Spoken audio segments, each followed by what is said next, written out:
नमस्कार दोस्तों, मैं हूँ राज शर्मा और आप देख रहे हैं हाईवे नाइट। दोस्तों, जब टाइम खराब होता है ना, तो जो होनी होती है आपको उस जगह पर लेके जाती है जहाँ आप कभी जाना ना चाहो। लेकिन टाइम खराब चल रहा है ना। ऐसे ही कुछ टाइम खराब चल रहा था अजय के साथ में। अजय जो थे ना, शहर में रहते थे और ये जो घटना है उत्तर प्रदेश की। साल था 2002 का। अजय शहर में रहते थे लेकिन एक रिश्तेदार के यहाँ पर गए थे। अब नज़दीकी रिश्तेदार थे, कोई छोटा मोटा फंक्शन था तो जाना ज़रूरी था। अजय को स्कूटर चलाने का बड़ा शौक था। सेकंड हैंड उनके पास में स्कूटर थी और स्कूटर चलाना बहुत ही पसंद करते थे। 20 किलोमीटर 25 किलोमीटर का सफ़र आसानी से वो अपने स्कूटर पर अब चलते थे, सफ़र करते थे। उनको बड़ा मज़ा आता था और नया नया स्कूटर लिए थे सेकंड हैंड का, तो कुछ जो ज़्यादा ही था। ये जो उनका रिश्तेदार के घर था ना, ज़्यादा दूर नहीं था, मुश्किल से 12 किलोमीटर के अंदर में ही था। लेकिन जब वहाँ से फंक्शन अटेंड करके, जबकि उनके रिश्तेदार रोक रहे थे कि अजय देखो, अब रात हो चुकी है, 9 बज चुका है, अब जाना ठीक नहीं, ऊपर से मौसम भी ख़राब हो रहा है, ना जाने कब बारिश हो जाए, कुछ कहा नहीं जा सकता है, आज रुक जाओ, आज रुक जाओ। लेकिन अजय कहते हैं कि नहीं नहीं, मेरे पास स्कूटर है और 12 किलोमीटर का सफ़र ही क्या होता है, मैं तो आराम से निकल जाऊंगा, आप हमारी चिंता मत कीजिए। रिश्तेदार काफ़ी रोकते रहे लेकिन अजय को तो अब अपना धुन सवार था शहर जाने का, जहाँ पर उनका घर था, जहाँ परिवार सहित रहते थे। और आखिरकार वो रुके नहीं, चल पड़े। मौसम बिगड़ रहा था और उनका स्कूटर जो था ना, सेकंड हैंड लिए थे। अब भरोसा वो तो किए थे, काफ़ी वो सफ़र कर चुके थे, लेकिन ऐसा कुछ उनके साथ में होगा ये उन्होंने सपने में भी नहीं सोचा था। 15-20 मिनट का सफ़र उन्होंने कर लिया था। शहर अब थोड़ा सा, अब एक तरह से जहाँ से चले थे आधा सफ़र उन्होंने तय कर लिया था। मौसम बिगड़ चुका था, काले बादल आसमान में आ गए थे और बिजली कड़कने लगी और झमाझम बारिश शुरू हो गया।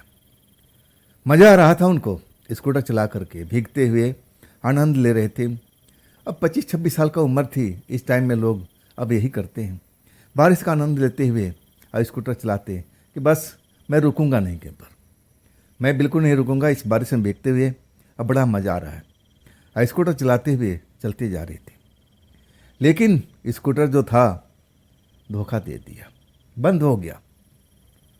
अब तो जो अजय थे ना, एकदम बेचैन हो गए, स्कूटर पर किक मारते जा रहे हैं। लेकिन स्कूटर जो था ना, ऐसी जगह पर ला करके अब उनको रोक दिया था, मतलब ख़राब हो चुका था कि अब वहाँ पर आसपास में बस्ती भी, कोई गांव भी, कोई घर भी नज़दीक तो नज़र नहीं आ रहा था। बरसात चल रही थी और अंधेरा भी हो चुका था। बिजली चमकती थी तो थोड़ा बहुत अब रोशनी हो जाती थी, प्रकाश हो जाता था। अच्छी तरह से भीग गए थे, स्कूटर चला के आ रहे थे तो तेज़ बारिश का सामना करते हुए, और कपड़ा लत्ता अब एक तरह से अच्छी तरह से भीगा हुआ था और ऊपर से स्कूटर जवाब दे दिया था। ना जाने उसमें क्या हो गया था कि स्कूटर बंद हो चुका था, स्टार्ट नहीं हो रहा था। जब बिजली चमकता है ना, तब देखते हैं कि पास में एक खंडहर जैसा है, वो घर जैसा दिखाई देता है लेकिन टूटा फूटा सा। अब वोट तो चाहिए, कब तक बरसात में भीगते रहेंगे। स्कूटर तब चल नहीं सकता, कोशिश कर लिए जितना बरसात में करना चाहिए था। तब उनको लगा कि नहीं, अब तो हमें वोट में जाना पड़ेगा, नहीं तो मैं अब ठंड भी लगेगी, बीमार भी पड़ सकता हूँ। खंडहर की तरफ जाने लगते हैं ना, तो फिर बिजली चमकती है। कुछ दूरी पर एक मंदिर सा दिखाई देता है, मंदिर जैसा नज़र आता है, दिखाई देता है। तो कहते हैं कि मैं मंदिर में जाऊं या इस जगह पर जाऊं। फैसला नहीं कर पाते हैं, मंदिर थोड़ा दूरी पर होता है और मंदिर में अब वो जाना चाहते थे लेकिन थोड़ा दूरी था, इसलिए वो खंडहर में रुक गए थे। खंडहर जो था ना, अब खंडहर तो खंडहर होता है, बारिश का सामना कर रहा था, वोट तो था, पानी तो सर पर नहीं पड़ रहा था। अब वहाँ पर रुक कर के इंतज़ार करने लगे कि बारिश अब बंद होगी तभी मैं निकल पाऊँगा। अब फिर देखता हूँ, अब स्कूटर स्टार्ट नहीं होगा तो धक्का लगा के ले जाना पड़ेगा। अब मुसीबत तो आ चुकी थी, मुसीबत का सामना भी कर रहे थे। अब जो कपड़ा लत्ता था थोड़ा बहुत निचोड़ करके अब उसको हवा लगाने लगे कि थोड़ा नॉर्मल सा हो जाए। और इंतज़ार तो अब लंबा करना था। बारिश रुकने के नाम नहीं ले रही थी। धड़ाधड़ बारिश गिरती जा रही थी। धीरे धीरे टाइम बढ़ता जा रहा था। इस बीच सड़क पर कुछ गाड़ियां भी निकल गई। अगर वो चाहते तो उस टाइम जा कर के मदद भी ले सकते थे, लेकिन वो निकले नहीं बारिश की वजह से कि फिर दोबारा मैं भीग जाऊंगा। और उसके बाद जो रोड था ना, बिल्कुल सुनसान हो चुका था। आवागमन अब बिल्कुल बंद हो चुका था। अब गांव देहात को जोड़ने वाला रोड था, कोई हाईवे तो था नहीं कि बारिश हो या ठंड हो चलती रहे, ऐसी भी बात नहीं थी। आवागमन रुकने के बाद में अब उनको डर नहीं लगता है। कभी भूत प्रेत का ऐसा उनके साथ वाकया घटा नहीं था। अब बिल्कुल निडर थे। बस बारिश की वजह से इस जगह पर उस खंडहरनुमा घर में रुके हुए थे जो रोड के किनारे था। अब किसका घर था, कैसा था, यहाँ पर पहले क्या होता था, अजय को कुछ भी मालूम नहीं था। आराम से बारिश से अपना बचाव कर रहे हैं। और धीरे धीरे रात भी बढ़ती जा रही है। रात का जब ज़्यादा टाइम हो गया, बारिश रुकने का नाम नहीं ले रहा है। तब लगा कि अजय को कि आज मैं फंस चुका हूँ। मुझे रिश्तेदार बोल रहे थे कि आप रुक जाओ, लेकिन मैं उनकी कहना नहीं माना। लेकिन वास्तव में अजय को बाद में पता चलता है कि मेरी टाइम खराब थी और टाइम ही मुझे घसीट करके इस जगह पर ले आई है। क्योंकि उसके बाद जो उनका साथ में जो होने लगा, वो विश्वास ही नहीं कर पाए थे कि ऐसा भी होता है। क्या वास्तव में भूत प्रेत होते हैं? उनको तो कभी ऐसा सामना नहीं करना पड़ा था, ना वो भूत प्रेत के बारे में ज़्यादा जानते थे। बस किसी कहानियाँ पढ़े थे कि भूत प्रेत होते हैं, फिल्में देखे थे, और कोई ज़्यादा अनुभव नहीं है। काफ़ी रात हो जाता है, बारिश थमने का नाम नहीं लेती है। और तब लगता है कि अब मैं फंस चुका हूँ। ना जाने कब बारिश बंद होगी, कब मैं निकलूँगा। और ऐसे तो मैं अपना स्कूटर घसीट कर बारिश में लेकर जा नहीं सकता। बारिश तो रुकना ही पड़ेगा। इंतज़ार करने लगे। अगर उस टाइम चाहते तो आराम से निकल सकते थे। रात ज़्यादा हो चुकी थी। अचानक बिजली कड़की। जिस घर में थे, टूटे फूटे घर में थे, उसमें तो अंधेरा था। उसमें कोई रहता नहीं था, खंडहर था, अंधेरा था। और एक कोना ही साबुत बचा था जिसके अंदर वो खड़े थे। वहाँ जो बारिश का पानी अब उनके सर पर नहीं गिर रहा था, उस कोने में थे। दूसरा कोना भी था, लेकिन वो छोटा सा कोना था और बाकी जो छत था वो टूटा हुआ था। जब बिजली चमकती है ना, तो सामने वाले कोने में एक व्यक्ति खड़ा नजर आता है, बिल्कुल सफ़ेद कपड़ों में। अब उस व्यक्ति को देखते हैं तो अरे, मेरे अलावा भी इस यहाँ पर कोई है। अब एक तरह से चौंक जाते हैं और फिर सोचने लगते हैं कि ये कब आया। मैंने तो इसको आते हुए देखा नहीं। क्या ये बारिश जब मैं आया उससे पहले आया? अंधेरे होने की वजह से मैं इसको देख नहीं पाया। शायद ये भी बारिश से बचने के लिए इस जगह पर खड़ा है। चलो, मैं आज अब अकेला तो नहीं हूँ, कोई ना कोई तो है मेरे साथ में। थोड़ा दूरी पर ही है, लेकिन है तो सही। बारिश धड़ाधड़ गिर रही है और वो जो इंसान उनको दिख रहा था ना, अभी उसका चेहरा देखे नहीं थे। सीधा खड़ा हुआ था और सफ़ेद कपड़ा पहन रखा था। इतना वो देख चुके थे कि होगा तो कोई नौजवान ही है। अब रात को टाइम में अधेड़ व्यक्ति या बूढ़ा व्यक्ति क्यों निकलेगा? कुछ देर इंतजार करते हैं कि आखिर वो बोलेगा। देख, अब बिजली चमकती थी तो दिखाई देता था, लेकिन वो चेहरा नहीं देख पाए। तब उनसे रुका नहीं गया। आवाज़ लगाने लगे, अरे सुनो भाई, सुनो भाई, इधर ही आ जाओ, इधर खुली जगह है। आप छोटे से कोने में खड़े हो, वहाँ पर अब आपको बारिश से बचाव नहीं होती होगी प्रॉपर ढंग से। आप मेरे पास में आ जाओ, इधर में खुली जगह है। उस व्यक्ति तक अजय की आवाज़ पहुँचती है और तब उसके शरीर में जैसे हरकत आती है। उस बारिश में जो छत टूटी हुई है, एक झटके में उस कोने से दूसरे कोने में जहाँ अजय खड़े थे, सेकंडों में आ जाता है।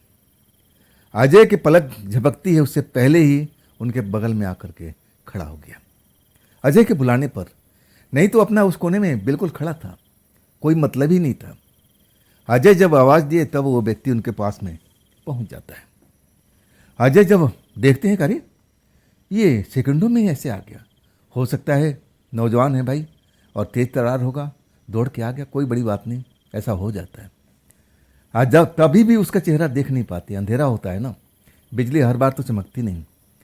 पूछने लगते हैं कि भाई आप कौन हो, आप कब से यहाँ पर रुके हुए, बारिश का कोई मालूम नहीं कब तक अब ये रुकेगी, मैं तो फंस ही गया हूँ, लग रहा है आप भी फंस गए हो।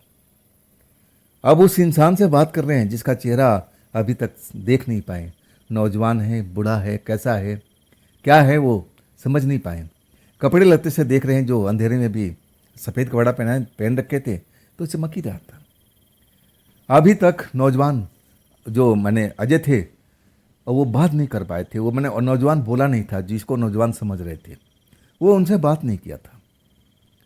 बिजली चमकती है और अभी भी नौजवान जो दिखाई दे रहा था अजय की नज़र में, उसका चेहरा दूसरे साइड में था, जिधर बरसात हो रही थी उधर उसका फेस था।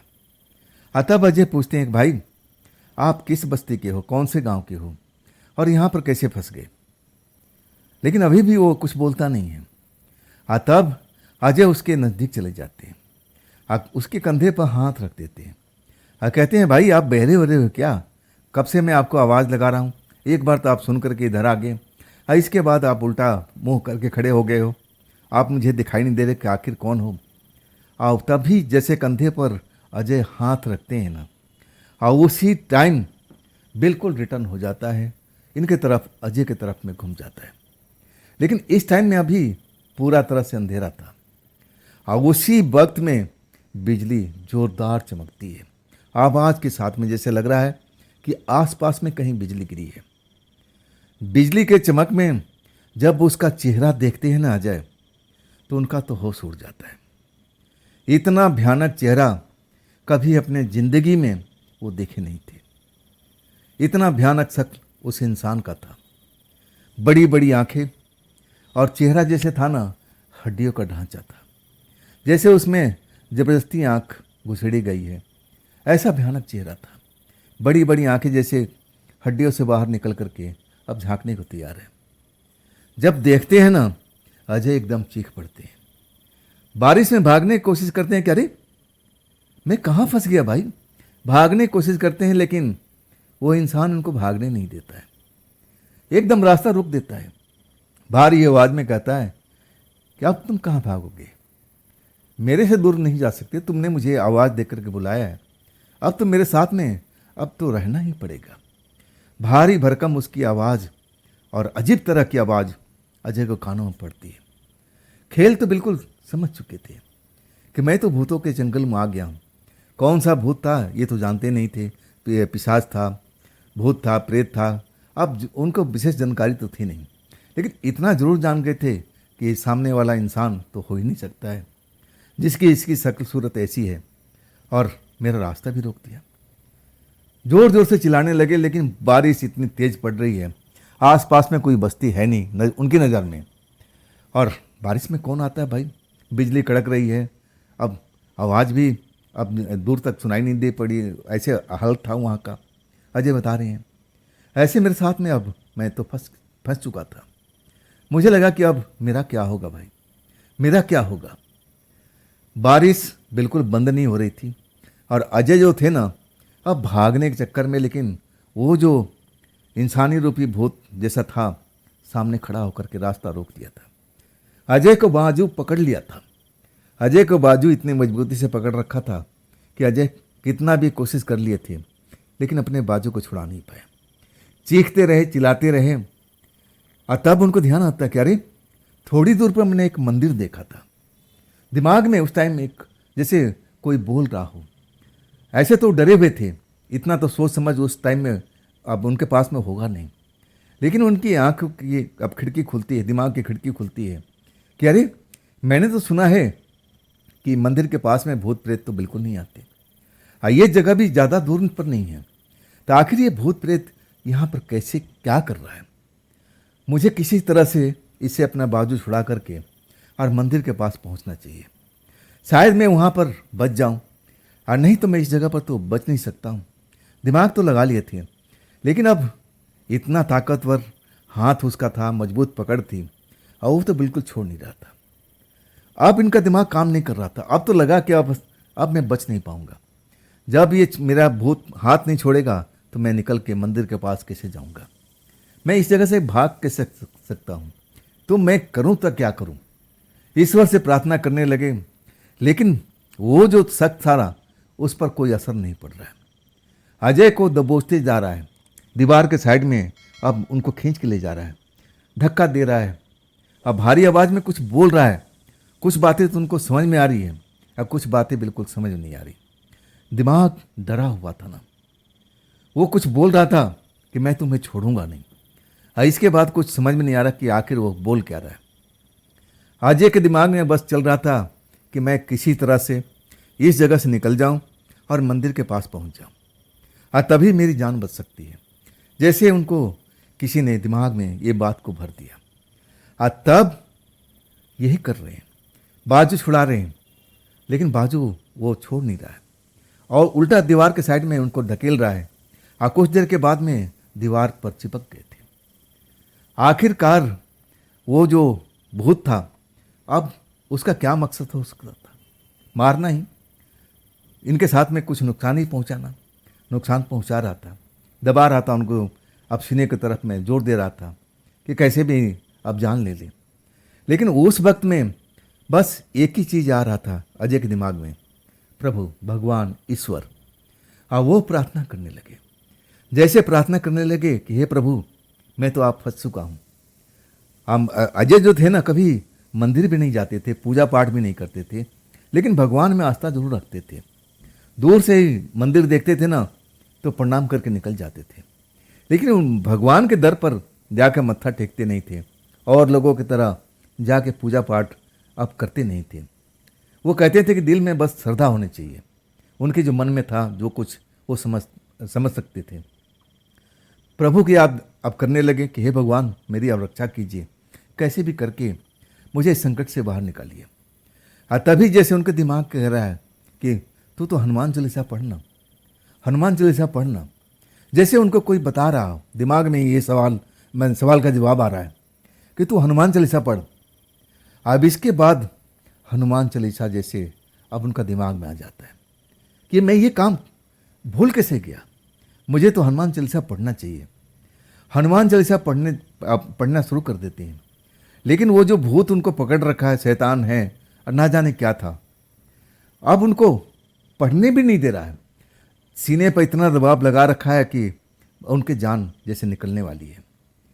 हनुमान चालीसा मन में अब पढ़ना शुरू करते हैं और ऐसा दबाव बनाता है कि जैसे सांस निकल जाएगी, सीने में दर्द, लेकिन कुछ ही वर्ड अब हनुमान जी का नाम लिए थे। और तभी उनको लगा कि अरे, उनका बाजू का जो दबाव है, जैसे उसका बाजू पकड़ रखा था, वो गिरफ्त ढीली हो रही है। हाँ, इसी वक्त का तो इंतजार कर रहे थे। एक झटके से अपना हाथ छुड़ाते हैं, धकेलते हैं और छूट जाते हैं, बजरंग बली का नाम लेकर के, जैसे बजरंग बली ने आकर के उनका सहायता किया। और इसके बाद बारिश में से भीगते हुए, दौड़ते हुए मंदिर के पास चले जाते हैं। मंदिर का दरवाज़ा बंद था, लेकिन दरवाजे के पास जाकर के खड़े हो जाते हैं। वहाँ भी और था, बारिश पड़ नहीं रही थी। वहाँ पहुँचने के बाद में वो शख्स उनका पीछा करता है, उनके पीछे दौड़ता है, लेकिन कुछ दूरी पर आकर के रुक जाता है। वहाँ से फिर अपना कदम आगे नहीं बढ़ाता, जहाँ पर अजय खड़े होते हैं। अजय कहना था, वो शख्स उनको कुछ मोटी मोटी आवाज़ में, भारी भारी आवाज़ में धमकी दे रहा है, जिसको कुछ समझ नहीं पा रहे हैं कि क्या कह रहा है। इतना खौफ में थे, इतना डरे हुए थे, और बारिश रुकने का नाम नहीं ले रही। ना जाने अब ऐसा क्यों उनके साथ में हुआ था। उनको लग रहा था कि अगर मैं अपने रिश्तेदार के पास में रुक जाता तो ये समस्या नहीं होती है, लेकिन वही है ना, जो होनी होती है तो कहीं भी हो सकती है। होनी ही तो उनको खींच करके और इस जगह तक ले आई थी, स्कूटर को ख़राब किया था ताकि इस जगह फंस जाए, उनके साथ में एक खेल हो पाए। अब अजय के दिमाग में सब कुछ चल रहा था। अब भगवान के दरबार में खड़े थे और प्रार्थना कर रहे थे कि हे प्रभु, अब मेरी रक्षा कीजिए। ऐसा ही कुछ देर तक हुआ। आखिरकार वो लौट चुका था। जिधर खंडर था उसी साइड में अब जाते हुए नजर आ रहा था, और कुछ ही देर के बाद में वो गायब हो गया था। अब तो जैसे अजय के सांस में आई थी, लेकिन डर जो था ना, इतना आसानी से निकलने वाला नहीं था। बारिश चलती रही और फिर 1 घंटे के बाद में तब जाके बारिश रुकती है। बारिश का उनको डर नहीं था, वो तो समझ रहे थे कि बस मेरी जान बच गई ना, मैं तो बारिश में भी दौड़ के जा सकता हूँ। हिम्मत जुटाने में उनको 1 घंटा लग चुका था। उनको लगा कि मैं इस जगह से भाग करके निकल सकता हूँ। और उसी टाइम एक रोड पर लाइटें नज़र आती है। बारिश रुक चुका था। फिर लाइट देख करके समझ गए कि अब मेरा मदद आ चुका है। रोड पर भागते हैं, लाइट नज़दीक आती जा रही है और दोनों हाथ अब ऊपर उठा के खड़े हो गए। बीच रोड पर वो थी एक जीप थी। उस टाइम आकर के उनके पास में रुकती है। 2 लोग उसमें बैठे हैं, सवार हैं। ड्राइवर कहता है, भाई क्या ज़रूरत पड़ गई, तुम बीच में खड़े हो गए, अगर मेरे ध्यान भटक जाता तो तुम्हारा तो कांड हो जाता ना। अजय उसके पास जाते हैं, भैया मेरी मदद करो, मैं तो फंस चुका हूँ। पूरी कहानी बताते हैं। जीप वाला कहता है कि भाई तुम इस जगह पर नए हो क्या? तब वो कहते हैं कि हाँ, मैं ऐसी जगह पर एक आध बारी आया हूँ दिन में, रात में कभी नहीं आया। तब कहता है कि ठीक है, सुरक्षित होना। हुआ क्या तुम्हारे साथ स्कूटर में? चलो मैं देखता हूँ, थोड़ी बहुत मुझे भी जानकारी है। वो जाता है बेचारा। बारिश में उनका क्या था ना कि जो कॉइल होती है गीली हो चुकी थी। अब सूखे कपड़े से उसको कॉइल को जो करंट देती है साफ करता है अगला जीप वाला। उसका नॉलेज थी, उसके पास भी स्कूटर थी। और वो जैसे सुखा देता है और फिर किक मारता है, स्कूटर स्टार्ट हो जाती है। अजय बड़ा अब उस जीप वाले को धन्यवाद देते हैं। और तब जीप वाला कहता है कि बस अब निकल लो यहाँ से, मैं भी यहाँ पर तुम्हारी वजह से रुका हूँ, नहीं तो मैं भी नहीं रुकता। ये जगह कुछ सही नहीं है। गांव वाले बताते हैं कि यहाँ पर रात के टाइम में खास करके अकेले तो कभी रुकना नहीं चाहिए। अब इसके बाद अजय किस लिए रुकने, स्कूटर स्टार्ट हो चुका था। इसके बाद वो दौड़ पड़े अपना स्कूटर लेकर के। अपने घर पहुँच करके ही वो दम लेते हैं। अब इसके बाद वो बीमार भी पड़ जाते हैं। शायद बरसात की वजह से भीगे थे, लेकिन मन में डर पैदा हो चुका था, कहीं भूत का साया उनके ऊपर में तो नहीं आ गया। आखिरकार उनके परिवार वाले लोग मंदिर में ले जाते हैं, बजरंगबली के मंदिर में। वहाँ उनके साथ में झाड़ फूक होती है। पंडित जी बताते हैं कि डरने को सकता नहीं है, इस पर कोई साया का असर नहीं है, ये बारिश में भीगे हैं ना, इसका असर है, जो एक आम समस्या है। अब इसका इलाज तो डॉक्टर ही कर सकता है। मैं पूरी तरह से देख चुका हूँ, असर होता है तो मुझे जानकारी मिल जाती। डॉक्टर के पास जाते हैं, इलाज होता है, स्वस्थ हो जाते हैं। इसके बाद अजय जी उस रास्ते पर कभी नहीं गए थे। खास करके रात के टाइम में रिश्तेदार के पास जाना होता था तो दिन के टाइम निकलते थे। उस जगह से निकलते थे ना जहाँ पर उनके साथ में घटना हुई थी, तो बहुत खौफ में भर जाते थे। दिन के टाइम में वो खंडहर दिखाई देता था और अब तो उसमें घास फूस पता नहीं क्या क्या जंगली चीज़ पेड़ पौधे उग चुके थे। और वो जो मंदिर था ना, बजरंग बली का ही मंदिर था, जहाँ पर उन्होंने आश्रय लिया था। तो दोस्तों, ये थी अजय जी की भेजी हुई घटना। ये घटना आपको कैसी लगी कमेंट में ज़रूर बताइएगा। दोस्तों, अगर आपके पास में ऐसी कोई घटना है जो आप मुझे बताना चाहते हो, तो आप मुझे इंस्टाग्राम पर, मेरे व्हाट्सएप नंबर पर, मेरी मेल आईडी पर अपनी कहानी को, अपनी घटना को, अपनी आपबीती को आप मुझे शेयर कर सकते हैं। दोस्तों, ये भी चैनल आप ही का है, तो इसको भी अपना प्यार दीजिए, लाइक कीजिए, सब्सक्राइब कीजिए, हाइप कीजिए। और फिर हम मिलते हैं ना कल की रात इसी चैनल पर, इसी टाइम पर। आप लोग अपना ख्याल रखिएगा। नमस्कार।